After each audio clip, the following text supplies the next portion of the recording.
Welcome to Γιωργομαγειρέματα. This is going to be our first video in the English language for my international audience. Today we're going to be making one of my favorite recipes, the traditional Greek mousakas. I have so many great childhood memories from this recipe. Actually, it's my favorite dish, and usually I was asking from my grandmother to make it when it was my birthday. Today we're going to do the vegan version of the mousakas, but if you don't want to do it vegan, you can buy the natural meat alternatives. I'm going to use vegan minced meat and vegan milk. So you can just replace the ingredients with the normal ones and it will make no difference with the recipe. So now that we have done our introduction to the video, let's go and see what ingredients we are going to use. The basic ingredients for the mousakas are the aubergines, otherwise known as eggplants, and the potatoes. Both of them are going to be sliced in very thin slices and try to make them as even as possible. Then we are going to be also making some bechamel for finishing our dish. For the bechamel we're going to need 1 liter of oat milk. If you're not doing the vegan version, you can use normal milk. 6 spoons of flour, white flour, and 1 small spoon of nutmeg. Now let's go for the meat sauce. Again, I'm telling you, we are going to use vegan minced meat, so if you want, you can replace it with natural, normal, regular minced meat. So, I am going to be using 250 grams of minced meat. You can buy it at any supermarket at the vegan section. 1 whole onion thinly chopped. 10 cherry tomatoes, some tomato paste, 3 garlic cloves also thinly chopped, 1 can of tomato sauce, sugar, and salt. The spices that we are going to be using for the sauce are very interesting. It's smoked paprika, 1 spoon. It's piment, in English it's called allspice, in Greek it's called bahari. You can find it in the supermarkets here as piment, cinnamon, and pepper. The first step of the recipe is going to be roasting the potatoes and the aubergines. We're going to start by using some olive oil on our oven pot, and then we should try to make it as even as possible everywhere. Don't be afraid. And now we will start applying the layers of our ingredients. The first layer will be the potatoes because they are roasting harder than the aubergines, so they need to be on the bottom. Okay.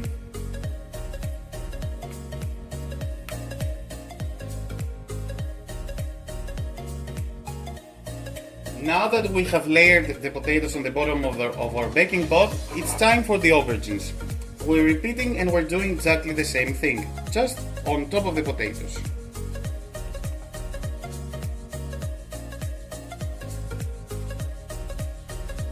Now that we have placed the layers of our ingredients, we are going to sprinkle a little bit of olive oil on top.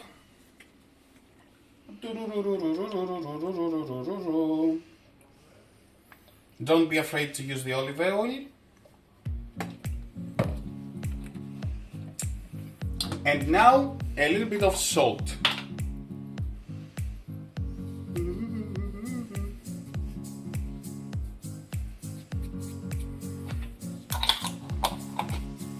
This will go in the oven for 30 minutes at 200 degrees Celsius.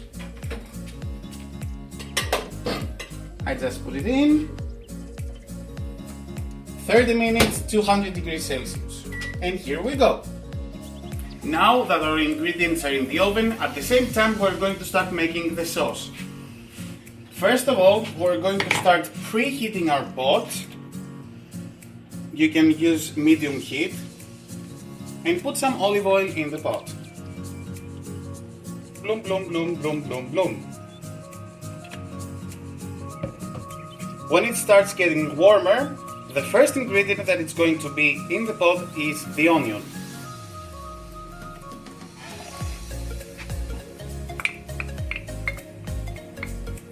And now we're going to wait a little bit until the onion gets a little golden color. As you can see, the onion now has a very beautiful golden color, and it's time to add the chopped garlic. There it goes. And also at this time we are going to add the sugar. I use brown sugar because it goes better with tomato. So we're going to use 2 little spoons of sugar. 1 and 2. There it goes. Now we're going to start stirring it around so the sugar goes everywhere, but also stays in the pot, because I'm a little bit messing this part. And also now we're going to add the tomato paste. Preferably I am using the tomato paste in a tube because it's cleaner and easier to store. So now, whoops, I'm going to do it this way. I'm going to add a little bit of it. If you're doing it with a measuring system, you can use 1 tablespoon or 2. It totally depends on you. Now there it is. And at the same point, I'm going to dice the cherry tomatoes, which are not mandatory for you. They are completely optional, but I like having some fresh ingredients in my sauce as well. I'm using 10 cherry tomatoes. 1, 2, 3, 4, 5, 6, 7, 8, 9, and 10. And we're going to let them cook for 1 or 2 minutes, excuse me, before we add the minced meat. Now it's time to add the meat. As I told you before, I'm using vegan minced meat, but if you want, you can use regular meat for the recipe. I'm going to drop the meat inside. Look at how beautiful it looks. Oh my god, it smells amazing. And now we're going to stir it so that it goes everywhere and gets all the flavors from the ingredients we have inside. And now it's the time to add the spices. I'm going to remind you now that for each spice we're going to use 1 tablespoon as the amount for the recipe. It's 1 tablespoon of paprika smoked, 1 tablespoon of allspice, you can find it as piment here in the Netherlands, cinnamon and black pepper. Here they go. But actually it depends on you. If you're going to use, if you like your food more spicy than that, you can pinch up the ingredient dose a little bit. You can add a little bit more. Now that everything is inside, yeah, bad boy. Now we're going to continue stirring so the spices are one with our meat. And we are going to let it cook for 3 minutes before adding the tomato sauce. The time has come for us to add the tomato sauce. Now, as I told you, I'm using 1 whole can of tomato sauce. I prefer the one with the tomatoes as a whole. Just put everything inside. Now stir a little bit so that the sauce goes there, and with your ladder you start pinching the big tomatoes so that there will be small pieces.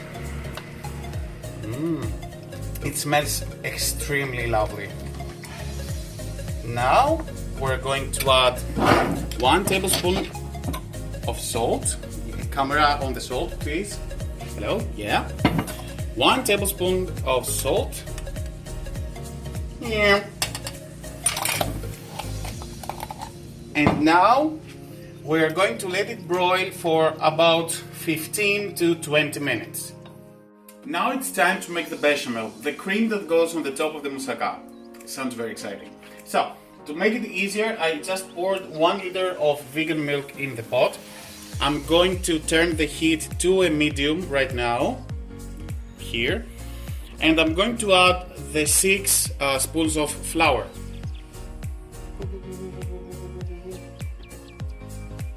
Very beautiful. and also the nutmeg.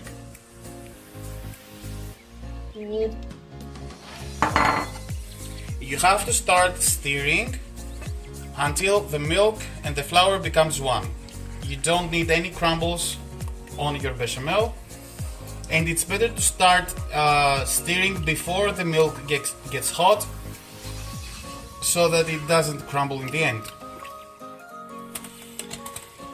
It doesn't have to be perfect. As you can see, mine has some little lumps inside, but it doesn't matter. You can just do it on the sides to break them. And now you are going to turn up the heat almost to the maximum amount of your stove, and do not stop stirring until this whole thing becomes a very nice cream. This shall take a while, but oh my god, some water was underneath. Bloom, bloom, bloom. Okay, what's going on?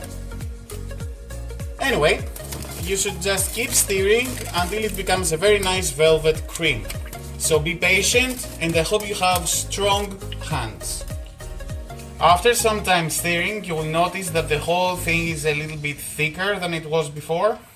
And you have to be very careful, because it can go wrong very easily. As you can see, it's thickening, and now you have to keep stirring. You must not stop stirring at any cost.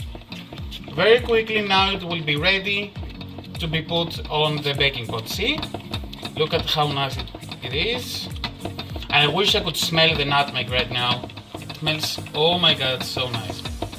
You can see how nicely and thick the bechamel is becoming. I know that this is not the original bechamel recipe, but this is how my grandmother used to do it, and this is how I know how to do it. When it reaches this point that starts popping, then you turn the heat completely off, continue with a little bit of stirring, and then you're just going to take it off the heat. A couple of more. See how nice and thick it is? It's going to be so delicious. Now we're taking it off. The key, the most important thing is that it doesn't stick. See? When it doesn't leave any trace, it means that it's ready. Now we're taking it off, and we're going to start layering the moussaka. We have taken our pot out of the oven. As you can see, it has decreased in volume a lot. And now we are going to start layering our sauces. First, the tomato with the vegan meat sauce. Add a couple of it. Don't be afraid to use a lot, because the juices from the sauce will be used from the potatoes and the aubergines to be cooked firmly. You can use like that. Try to make it even everywhere. And if you're as lucky as I am, that you have some sauce left, you can keep it and use it in tomorrow or another day to eat it with pasta. It's delicious, trust me. Now we're going to put the bechamel, which will be the top and final layer of our recipe. Grab your pot. You can use a ladle like this, a silicone ladle, and ooh, look at how creamy it is. Oh my god, it smells so nice. Seriously, I wish you could smell it. Oh my god. And now, woo, I made a mess. Yay! Typical George. So, now you're going to layer it all around your oven pan. Look at how beautiful it is. Right? It's even all the way around. And the smell, delicious. Now we're going to place it in the oven at 200 degrees Celsius for 1 hour. Just let me take that. Oh, it's heavy. Always wear gloves when you're using the oven.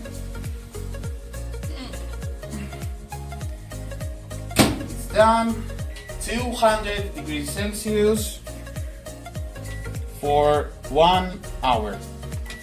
And we'll just wait. So the first hour of our food in the oven has passed, and now we're going to check the consistency of the top layer of the bechamel. Let's all check together.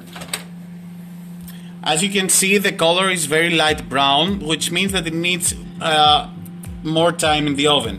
So now we're going to turn the heat up to 220 Celsius degrees, and we're going to give it half an hour more for the food to be perfect. Now, after the half hour has been done, it's time to take the food out of the oven. Let's check it out.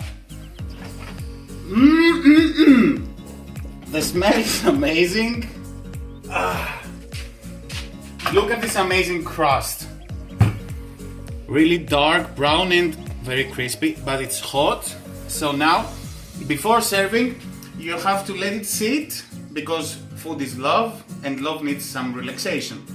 You have to let it cool down, because otherwise you will not be able to cut through it and serve it. Let it cool down, and then we'll go to the serving part. Now that our delicious mousakas is ready, we're going to serve it. First, we are going to cut all around the edges, like this. Oh my god, it smells so nice. And now we're going to cut it into portions. It's a good advice to put some water on your knife so it cuts more easily. See? Ooh, can you see the cream here? This is going to be so good.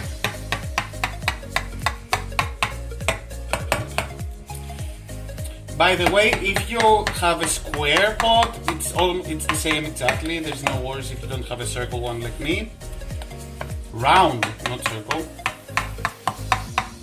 Ooh.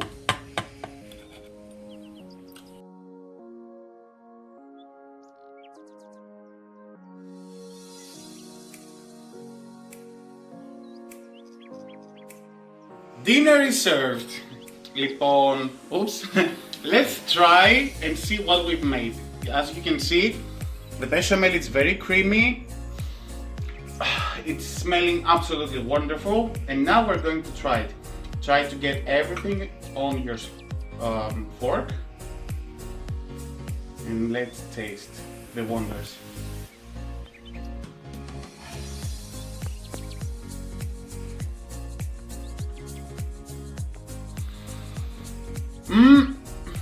It's so good. I cannot describe how incredible it is. I'm out of words. I'm going to eat it. Oh my god. I wish you could actually smell and taste it. Oh, it's so good. Anyway, that's all for today. Thank you for watching the video on how to make the traditional Greek moussaka. I hope you enjoyed it. I'm looking forward to your comments.